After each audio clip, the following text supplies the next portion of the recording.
मेरी पत्नी सिर्फ 10वीं पास थी, फिर भी वो जिन औरतों को बच्चे नहीं होते थे, उनका इलाज करती थी और इसके लिए उसने टेरेस पर क्लिनिक खोल रखा था। और वो जिस भी बांझ औरत का इलाज करती, वह औरत प्रेग्नेंट हो जाती। मैं नीचे काउंटर पर काम करता। उसने मुझे कड़क शब्दों में कहा था कि तुम ऊपर बिल्कुल नहीं आओगे, क्योंकि ऊपर औरतों का इलाज होता है। और उसकी ये बात मैंने भी मान ली थी, क्योंकि इससे हमें बहुत पैसा मिलता था। पर मुझे हैरानी इस बात की होती थी कि टेरेस पर सिर्फ वे औरतें ही जा सकती थी जिन्होंने बुर्का पहना हुआ था। मुझे मेरी पत्नी पर शक होने लगा और एक दिन मैंने बुर्का पहनकर ऊपर टेरेस पर चला गया और सामने जो देखा तो मैं सन्न रह गया, क्योंकि मेरा नाम सुनील है। हमारी आर्थिक परिस्थिति अच्छी नहीं थी, इसलिए हमारा गुजर बसर बड़ी मुश्किल से होता था। मैं पढ़ा लिखा था, पर मेरे पास नौकरी नहीं थी। मेरी पत्नी सिर्फ 10वीं पास, पर क्या पता और कैसे।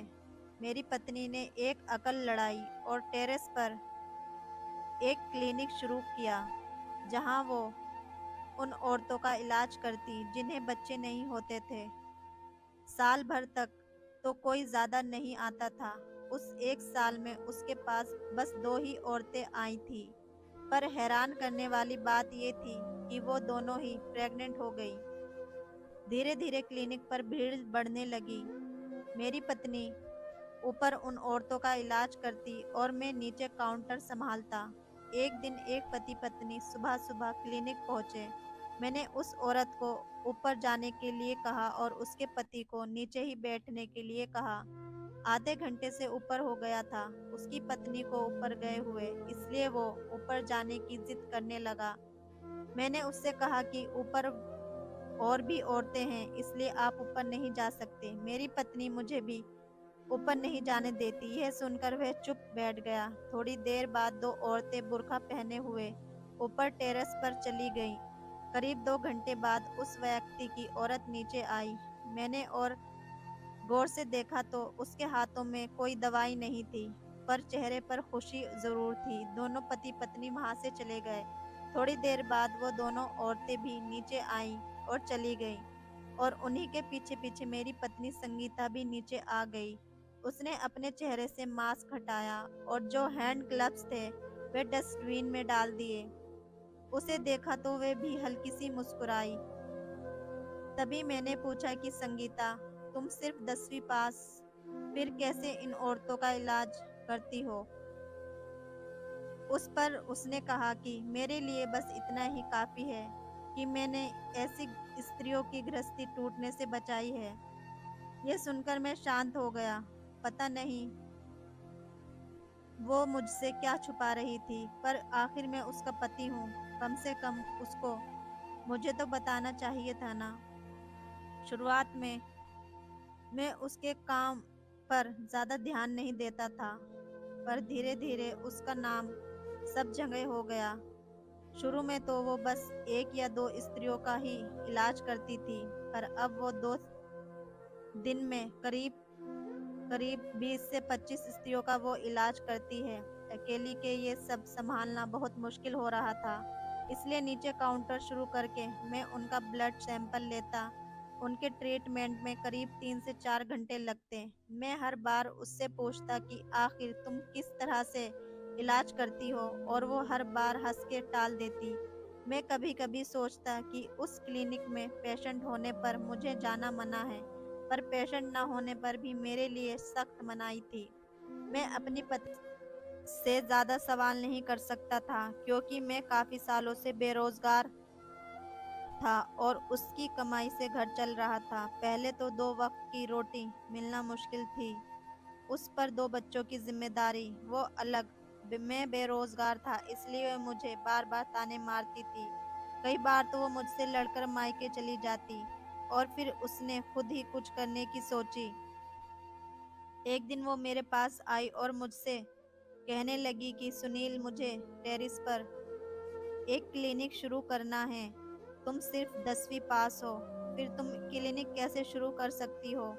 वो बोली, तुम चिंता मत करो, जिनके पति बेरोजगार होते हैं उनकी पत्नियां कोई ना कोई रास्ता ढूंढ ही लेती हैं।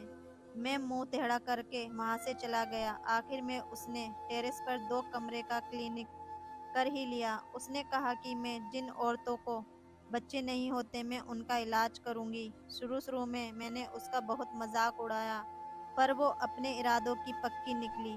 मैं पहले यही सब जानने में लग रहा था कि आखिर वे ये सब कैसे करती है, पर बाद में यही सोचता कि आखिर अगर वो ये सब कर रही है तो किसके लिए? अपने घर के लिए ना। मेरे माता पिता को गए काफी समय बीत गया था। मेरी छोटी बहन प्रिया की शादी को 10 साल हो गए थे, पर अभी तक कोई बच्चा नहीं था, जिसके कारण उसका पति उससे बहुत परेशान करता था और दूसरी शादी करने की धमकी देता था। मैंने अपनी बहन के बारे में संगीता से भी बात की, पर उसने अनसुना कर दिया। खैर, इसके पीछे कारण भी था। शादी से पहले प्रिया ने अपनी भाभी का बहुत तिरस्कार किया। उसने नंद के रिश्ते के नाम पर बहुत अधिक परेशान किया।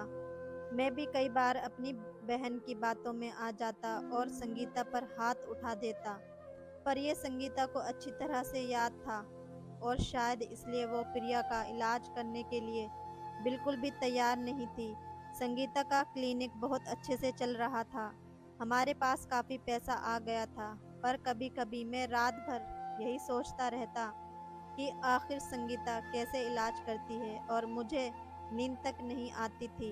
एक दिन एक बूढ़ा आदमी आया। मैंने उसे नीचे सोफे पर बैठने के लिए कहा और उसकी पत्नी को ऊपर भेज दिया। थोड़ी देर बाद वही 2 औरतें बुर्का पहने हुई आईं और मैंने उन्हें ऊपर जाने दिया। पता नहीं इन 2 औरतों को क्या परेशानी थी जो संगीता दूर नहीं कर पा रही थी, क्योंकि वे दोनों रोज क्लिनिक आती थी। 3-4 घंटे के बाद वो औरत नीचे आई और उसी के पीछे पीछे वो 2 औरतें भी नीचे आ गईं। वो औरतें जल्दी से वहां से निकलने की तैयारी में थी। तभी मेरी नज़र उन दोनों में से एक के पैरों पर पड़ी। मुझे थोड़ा शक हुआ, क्योंकि उसने आदमी की चप्पल पहन रखी थी।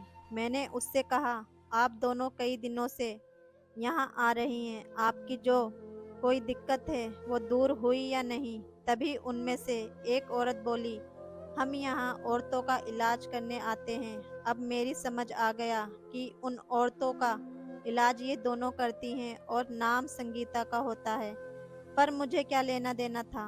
उतने में मेरी बहन प्रिया का फोन आता है और रोते रोते कहती है कि भैया कुछ भी करो, पर भाभी को समझाओ कि वो मेरा इलाज करें, नहीं तो मेरे पति मुझे तलाक दे देंगे। मैंने उससे बहुत समझाने के बाद फोन रख दिया और सभी औरतों के जाने के बाद ऊपर टेरेस पर चला गया। मैंने जैसे ही क्लिनिक का दरवाज़ा खोला और अंदर गया, संगीता जोर से चिल्लाई और मुझे बाहर धकेल दिया। मुझे थोड़ा अजीब लगा और गुस्सा भी आया। फिर भी इन बातों को अनदेखा कर मैंने प्रिया के बारे में उससे बात की। तब वो बोली कि मैं तुम्हारी बहन का इलाज नहीं कर सकती। उसने कहा कि वह किसी अच्छे अस्पताल में अपना इलाज कराए। पर आखिर बात क्या है, क्यों तुम ऐसा कर रही हो? वो बिना कुछ कहे हंसकर वहां से चली गई। इसी बात को लेकर कई दिनों तक हम दोनों के बातचीत बंद थी, परंतु उसे कोई फर्क नहीं पड़ा। आखिर वो पैसे कमाने जो लगी थी, उसकी नज़र में मेरी कोई कीमत नहीं थी। कुछ दिनों बाद प्रिया रोते रोते घर आई और कहने लगी कि भैया कुछ भी करो, पर भाभी से कहो ना मेरा इलाज करने के लिए। आज मेरे पति ने मुझे बांझ कहकर घर से निकाल दिया और बहुत जल्द ही वह मुझे तलाक देने वाला है। ये सब संगीता सुन रही थी, पर उस पर इन बातों का कोई असर नहीं हुआ। मैंने संगीता के सामने हाथ जोड़े और कहा, प्रिया ने शादी से पहले तुम्हारे साथ जो भी व्यवहार किया उसके लिए मैं तुमसे माफ़ी मांगता हूँ, पर उसका इलाज कर दो, वरना उसका पति उसे तलाक दे देगा। हाँ तो कोई बात नहीं, हम प्रिया की दूसरी शादी करवा देंगे, पर मैं उसका इलाज नहीं कर सकती। मैं हैरानी से उसकी तरफ देखे जा रहा था। क्यों, तुम उसका इलाज क्यों नहीं कर सकती? ये मेरी कसम है, मैं अपने घर की औरतों का इलाज नहीं कर सकती। और वो ऊपर क्लिनिक में चली गई। कुछ दिनों बाद प्रिया का तलाक हुआ और वो हमारे पास आ गई। मुझे संगीता पर बहुत गुस्सा आ रहा था और मुझे ये भी पता करना था कि उसने प्रिया का इलाज क्यों नहीं किया। अब तो प्रिया संगीता का और भी ज्यादा तिरस्कार करने लगी। भैया, क्यों भाभी ने मेरे इलाज नहीं किया? और वह उस पर नजर भी रखती थी। मैंने कहा, ये मेरी भी समझ में नहीं आ रहा, पर मुझे कोई रास्ता नजर नहीं आ रहा। नहीं भैया, कोई तो बात है, उन्होंने मेरा इलाज नहीं किया, मतलब दाल में कुछ काला है। वह लोग का इलाज नहीं कर रही बल्कि तुम्हें धोखा दे रही है। पर तुम्हारी आंखों पर तो पट्टी बंधी हुई है। कल तुमने उस बुर्खा पहने हुई औरत को देखा। वो औरत नहीं थी, आदमी है। जब भी कोई औरत इलाज कराने आती है तो तुम काउंटर पर उसका ब्लड सैंपल लेते हो, तभी वो दोनों औरत आती हैं। वो दोनों आदमी यानी पुरुष हैं। जरूर तुम्हारी बीवी कोई बड़ा खेल खेल रही है। प्रिया ने जो कुछ बताया था, उसको सुनने के बाद मेरा मन भी शक में आया था। मैंने उससे कहा कि कल हम दोनों बुर्का पहनकर क्लिनिक में जाएंगे। दूसरे दिन एक औरत बुर्का पहने हुई आई। मैंने उससे ऊपर जाने के लिए कहा और उसके पति को नीचे ही बैठने के लिए कहा। उतने में ही मैंने प्रिया को फोन कर कर बुला लिया और हम दोनों ने बुर्का पहनकर ऊपर पहुंच गए।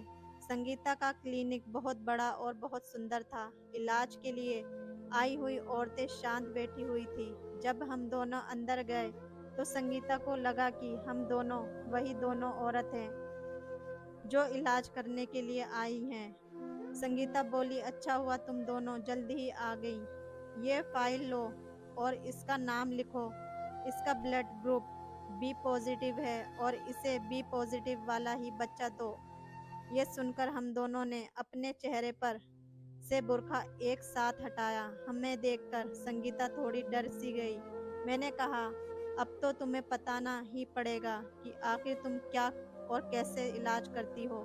तब संगीता कहती है, तुम तो बेरोजगार थे, गरीबी ने अपना क्या हाल किया था, तुम्हें तो पता ही है। तभी मेरी एक सहेली ने मुझे ऐसी औरतों का इलाज करने के लिए कहा। मेरी सहेली एक एनजीओ चलाती थी जहां उन अनाथ बच्चों को संभाला जाता था जिन्हें उनके माँ बाप कूड़े के ढेर में फेंक कर चले जाते थे, या फिर बिन ब्याही लड़कियां भी उसके एनजीओ में अपने बच्चों को दिया जाया करती थी। वो उन बच्चों की देख रेख करती थी। उसी ने मुझे बताया कि अपने समाज में जब भी किसी स्त्री को बच्चा नहीं होता तो या तो दूसरी शादी करने पर जोर दिया जाता है या फिर बच्चा गोद लेने पर। इस तरह कितने ही लोगों की गृहस्थी बर्बाद हो जाती है। मेरी सहेली ने अपने दो नौकर दिए थे। जब कभी कोई औरत इलाज कराने आती तो मैं उसे साफ साफ बताती कि यहाँ कोई इलाज नहीं किया जाता, मैं कोई इलाज नहीं करती, पर तुम्हें बच्चा ज़रूर मिलेगा। मैं उस औरत का और उसके पति का ब्लड ग्रुप लेती और 9 महीने बाद उसी ब्लड ग्रुप का बच्चा उन्हें दे देती।